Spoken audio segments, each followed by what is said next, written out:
Welcome to Global Village. This is your host of the program, Ahmed Kassim. We have a great guest today, Jennifer Rourke from the Catholic School in Brooks. Welcome, Jennifer, to the program. Thank you, Ahmed. It's a pleasure to be here today. Thank you very much. Could you tell us a little bit about your background? Sure. As far as my involvement with Christ the Redeemer Catholic Schools in Brooks, I started teaching there in 1996, and I have always done my teaching here. I've moved through the whole school system, and now I've become vice principal at our school at Christ the King, which is a middle school, and it's a very, very exciting place to be. Okay, so you have elementary school, middle school, and high school. Yes, we have, actually in Brooks, we have 4 Catholic schools. We have an elementary school, which is Holy Family Academy, and it is kindergarten to grade 4. We have a middle school, which is grades 5 to 8, and it is Christ the King. And we have St. Joseph's Collegiate, which is grades 9 to 12. We also have an outreach school, a very small outreach school that helps students who are not necessarily part of the regular programming of the regular school system. Oh, okay, so the elementary school, or that's where it used to be central school? Yes, big changes happened in schooling all throughout Brooks last year. With the construction of Uplands Elementary for Grasslands Public Schools, we moved into the former Central School building, which is now Holy Family, which is kindergarten to grade 4. And it works really well because it was for small children, so we still have small children there. There you go. Yes. Christ the King and St. Joseph's share what used to be Holy Family and St. Joseph's. We have a lot more breathing space and room to move around because the kids are a bit bigger, but we're not so crowded as we once were. Oh, okay, so you have your head office in Okotoks. Yes, our head office is in Okotoks. Christ the Redeemer Catholic Schools has satellite communities throughout southern Alberta. So their head office is Okotoks. We have schools in High River, Canmore, Drumheller, Brooks, Oyen, and Strathmore. Oh, I see, okay. And you have a trustee person here? Yes, we have a trustee in Brooks, and she represents us at the board table at their various meetings that they have. Okay. So when the Catholic school was established in Brooks area then? It was started in 1996. They opened the doors at the end of August for that school year. Prior to that, there was a lot of hard-working individuals within the city of Brooks who had a vision, a dream, and a passion, and they made Catholic education come alive within our community. Yeah, that's very good. It's fantastic. Yeah, so if someone is, let's say, for example, going to the public school and they decide to go to Catholic school, would that be possible, for example? Absolutely, that's possible. What we do is we ask people to come and meet with us and talk to us about what it is that makes us a different school division than the public schools, because we both have the same curriculum that's prescribed by the Alberta government. We both teach English, math, science, social, everything the same. What makes us different is that we are a faith-based education system. So it means we are rooted and grounded in the teachings of the Catholic Church. So if someone wanted to come, we would talk about, why do you want to come? Why do you want to come and be part of our faith-centered place? Because it permeates throughout our whole day, our whole year, and our whole everything that we do. Yeah, so people are more than welcome, absolutely. So regardless whatever faith they believe, if they subscribe and accept that is the school of faith-based Catholic, then they will be able to continue the education there. Yes, absolutely. Okay, the other, do you have any programs after school, for example, or other programs that related to the Catholic school, for example, basketball team, that stuff? Oh yes, we have lots of school teams. We have a whole full complement of sports teams that children can join up with. We have tutoring after schools if it's required. We have places where they can get involved with the community. All kinds of things, as you would think in a regular public school. We have those also. And you do have transportation? We do. Our transportation is hired out by Southland, and we have buses that come and pick up all of the students and transport them throughout the city of Brooks and through the county of Newell, where people are some people come from farms or from smaller centers. So from they will around be the city able of to Brooks. come with the bus. Absolutely. Yeah. Within town, there are fees associated, and those would be talked about through our busing department. And what happens, for example, if someone is new to the community and they want to reach to the Catholic school? What is the process of, what would they do, for example? If someone was new, what they would do usually is give me a call Okay. and come and meet with me. Okay. And I would talk to them and I would find out their background, Okay. find out what kind of services their children need, what kind of services and experiences that they have, and what kind of educational plans that we would need to put into place for those children. So if it's someone who is learning English for the first time, or if it's someone who has learning support needs, then we would make those kinds of programs available to the best of our ability. Do you have some sort of ESL then? We do. Okay. Our school population has changed dramatically in the last number of years. Yeah. About 3 or 4 years ago, throughout the school year, we registered 130 students between October and May. Wow. It was a huge change for us, and we welcomed and welcomed and welcomed people. That's great. Most of these people, 98% of them, were permanent residents coming to us from countries like the Philippines, from Colombia, from the Ukraine, from Central America, all over the world. Okay. So yes, we have ESL programming, English as a second language. In our school alone, so at Christ the King, Yeah. we have an ESL coordinator, and we have a full-time ESL teacher who brings those children into their folds, helps teach them their basic things that they need to know, their basic phrases, their basic vocabulary and alphabet if they need it. Yeah. And then we provide supports into our school, into our teachers. So we've had a lot of professional growth for our teachers and professional development. Currently, our whole school is undergoing a immersion in a SIOP programming. SIOP is Sheltered Instruction Observation Protocol. Wow. Basically, it gives teachers strategies on how to reach students at their content, so math or science or phys ed, something, and work on their language objectives at the same time. So it's dual programming, and it's thinking about this is where the children are at with their English level, and where do I need to get them to go so that they can understand the content. We're working really, really hard on that right now. Wow, We're pioneering that for our school division, actually. That's very good. The junior high school that you have, the junior and high school students, would they get involved and participate in the community one way or the other, for example? Like going to the helping food bank is helping Sure, others, sure. In fact, yesterday we had a Good Works program that our entire school went and participated in all at the same time. So from 10 o'clock till 12 o'clock yesterday, they were out and about in the community. Some people were helping at the food bank. Some people were shopping for presents for people who are less fortunate. Others went to the daycare and brought the children back and played with them in the snow. Some people wrote letters to people in the hospitals. Wow. Others went to the elementary school and visited with the younger children and helped them make some crafts and Wow. things. We had people visiting at the seniors' residence in Brooks. We had 340 people out in the community doing good works. It was great. It was just absolutely wonderful. No, that will motivate the kids to the positive side of the community, to get involved in the community.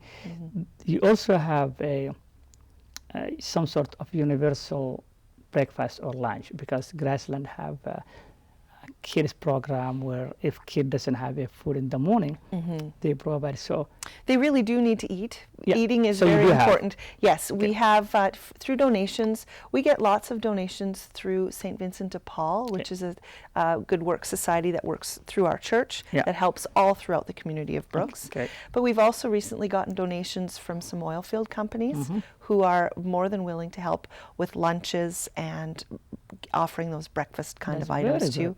good. We run a little breakfast cart every morning, so anybody who wants can come and have muffins or oranges or something to get their day going. And anybody who is watching the program, they can donate. Absolutely. It's a private donation Yes. for the program. Yes, absolutely. Okay. And you do have a Swiss program. You want to tell us a little bit about your Swiss program? programs aren't from the country of Switzerland. They are settlement workers in schools, and those are funded by the Canadian federal government. And their main purpose is to help families and children get settled and adjusting to life in Canada and in our city also. So we have currently one Swiss worker who meets with families, does home visits, and helps people to understand the health system, the banking system, any of those types of things that if I didn't know, if I went to their country, I wouldn't know. I'd need some help. There you go. So our Swiss worker works wonderfully with these families and makes these kinds of relationships. Helps them to integrate themselves more into the community so that they can eventually stand on their own 2 feet. But another program that we're working with the Swiss program is in our school. It's called YCAT, Youth Cultural Ambassador Team. And what these students do is they meet once every week, and they are learning about their culture, they're learning about themselves, they're learning about how their culture intermingles with other people's cultures and what we can expect from other people. And basically when we have new children come to our school, we put the team in action, and they come and they welcome them, and they show them where to go in the school and give them a safety area for them to feel more welcomed and comfortable in the school. So that's a new program then? It is. Okay. It is, yeah. Is it part of the Swiss, or is it? It is. It's a newcomer orientation program that is run through the Swiss program and through the funding from the CIC, from the federal government. Okay. So is it also the Swiss program that you have is very similar to the Grassland one? And very much, very much. In fact, our Swiss workers know their Swiss workers, and hopefully they can work together, because there are people who go to both school divisions at one time or another. Okay. So do the Swiss person also outreach outside apart from the school, after school? Yes, they do evening presentations sometimes. Hopefully they'll be working more in the area of nutrition. We're finding that's a really important need, that people need to learn about what are things that keep us healthy, and learn and put sessions on and programming like that. Swiss person also helps us to arrange for interpreters in case we need them for parent conferences or conflicts between students or anything, just to help in those areas. When you have the graduation of grade 12 from the Catholic school, what is your experience? For example, would the kids continue further education? Would they go for trades, or they have been encouraged to go further education to the university colleges? We certainly have them on a plan in high school to further their education. So everything that we can do to help them get their English levels at a high enough level to study at a post-secondary education institution is all that we can do.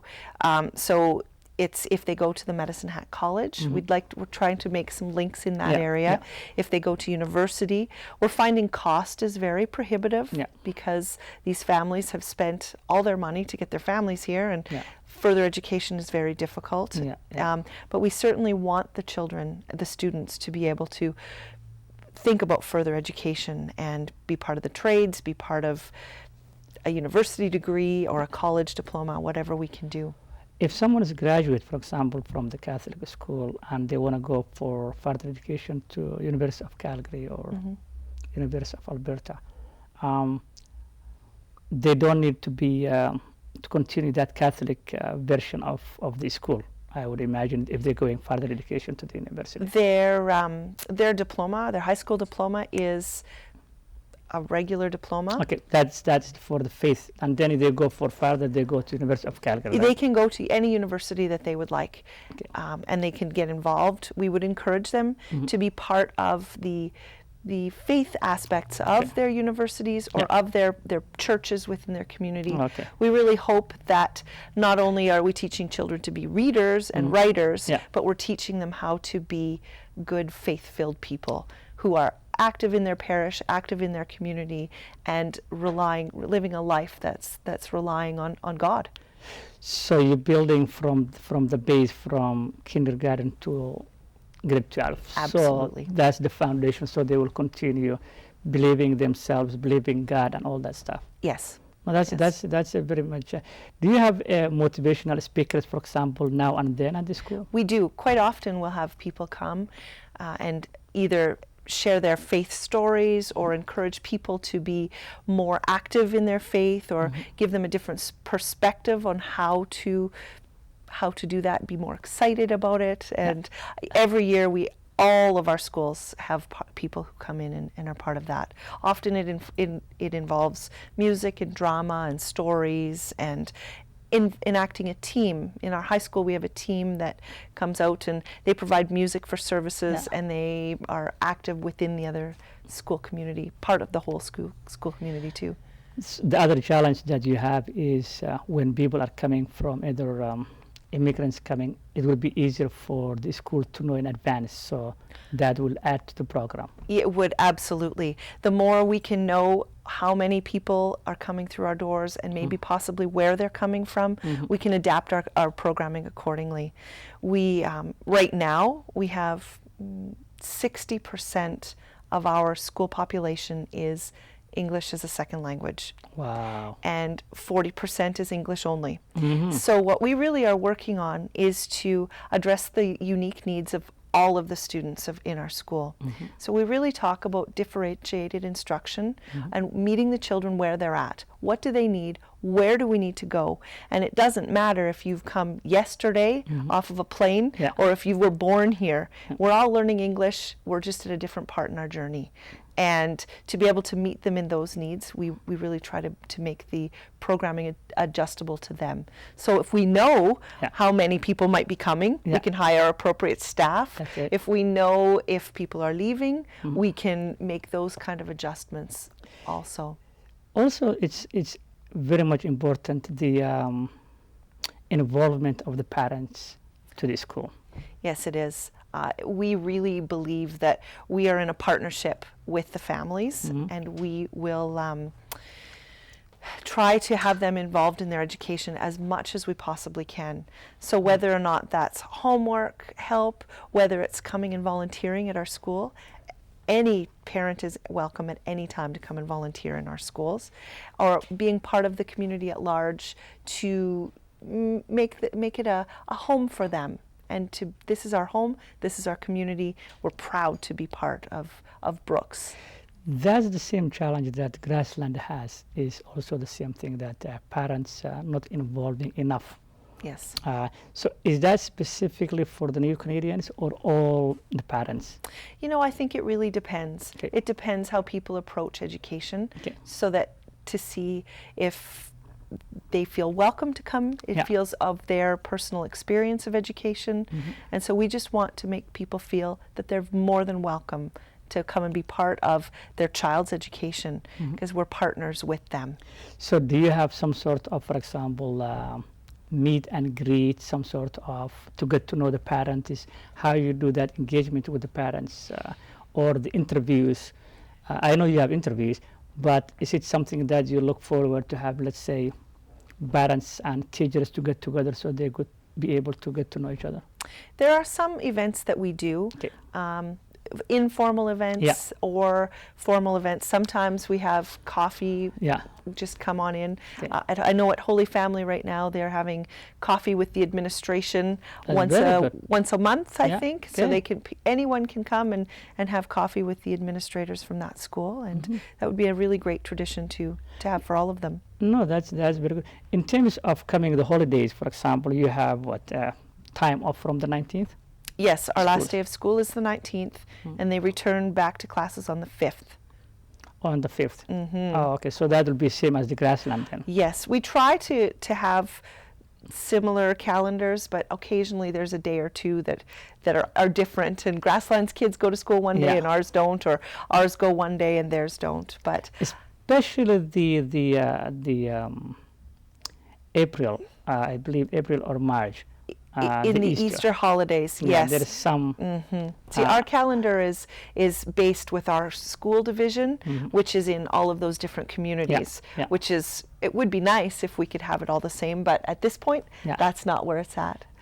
We hope one day it will come to have all in one one page, so at least then the kids can play together, both schools, whether it's a public grassland or the Catholic.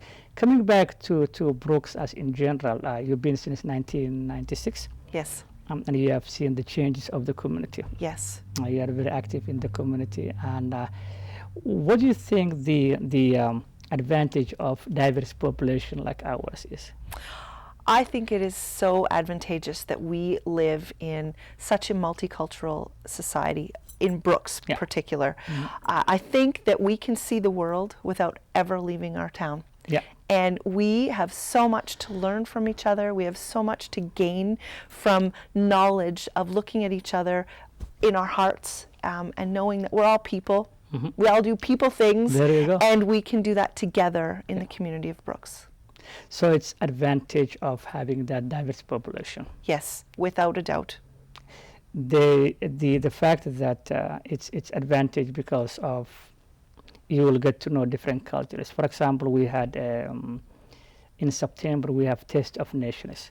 Yes. Yeah, where you can eat different dishes. Yes, so many of our students were there with their families, cooking their traditional meals and being part of that, and they were so excited to feed them to us and come and say, here, try my food. And I thought it was wonderful. Yeah, it's a small population in terms of, I think, 13,500 or 14,000 Brooks area, and having so much different languages and different cultures. I think it's amazing.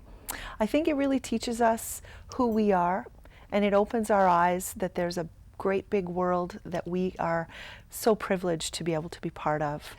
What is the 2015 that you like to see in terms of the school, for example? What are you guys having something new for the 2015, or different program, or is continuation of the 2014? We're going to continue what we started this year with the professional development for our teachers, with the differentiation of instruction for our students. But we're also part of a 3-year faith plan in our school division, and it's the journey of joy. Okay. And really focusing on joy and being joyful people in our lives, and teaching people about that. And it's good.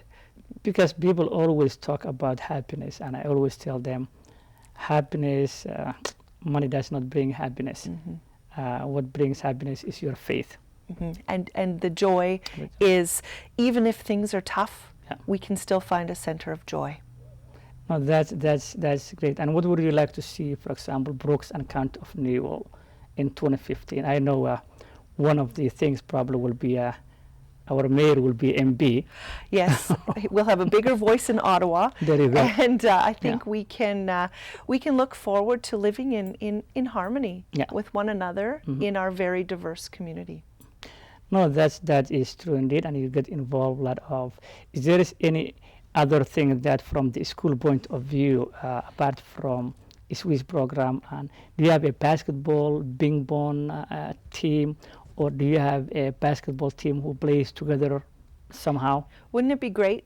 Yeah. Our senior teams play with Grasslands teams. Wow. It'd be great to have the younger teams doing that too, just to get to know each other and to learn about each other and to forge those friendships also within our community. So you have a Catholic school team and Grassland team play. Yes. Yeah. No, that's very good. And very soon they're going to have, I believe, Lakeside Leisure Center will have inside soccer.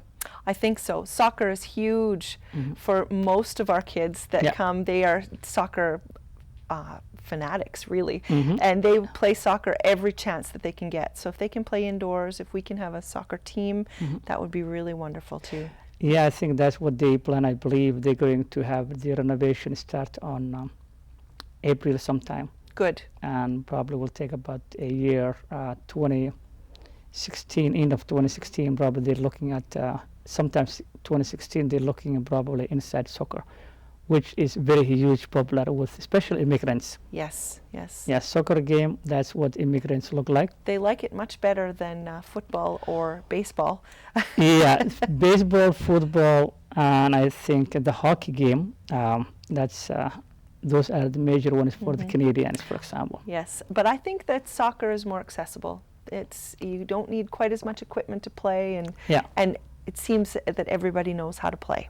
Hockey, I think you need a lot of equipment. Really, you do. Yeah, Mhm. and if the family can afford. Yeah, and you travel a lot too with hockey. Oh, So if a family is wanting to spend less money, they can spend it on playing soccer.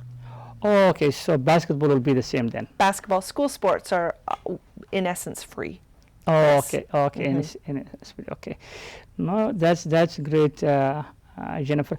What we would like to say about your students, your friends for these great holidays coming to your viewers, especially for the season and the New Year.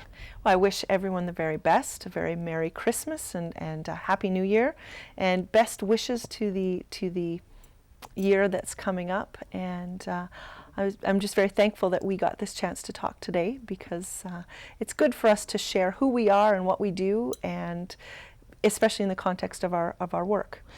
And I hope you will have a resolution coming very soon for the New Year, so you keep that resolution until the end of the month. But whatever resolution people have, we wish them good luck to achieve. Absolutely, absolutely. And I think you've been terrific, I think, a champion for the education, and we hope to see more. And those wish that you give to all viewers, I think one is your family, especially your dad. Yes, Very absolutely. champion.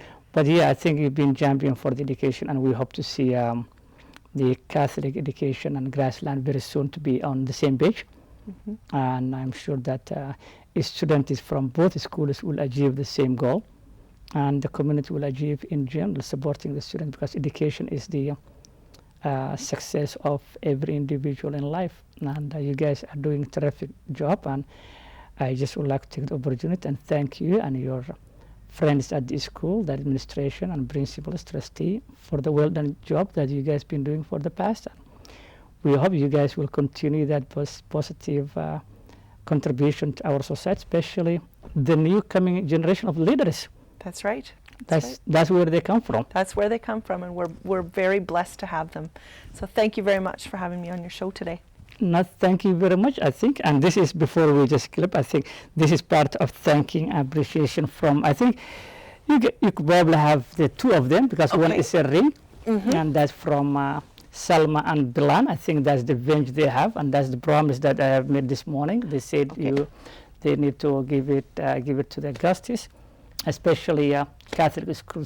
That's what they go to the Grassland, but they Yes. also have some friends from the Catholic schools. Yeah. Thank you very much, and hope Thank to you. see you soon in the near future. Thank you very much for watching the program, and I hope you will join us next time. Until then, have a great evening, and have a great day. God bless you all. This is Ahmed Kasim, your host of the program.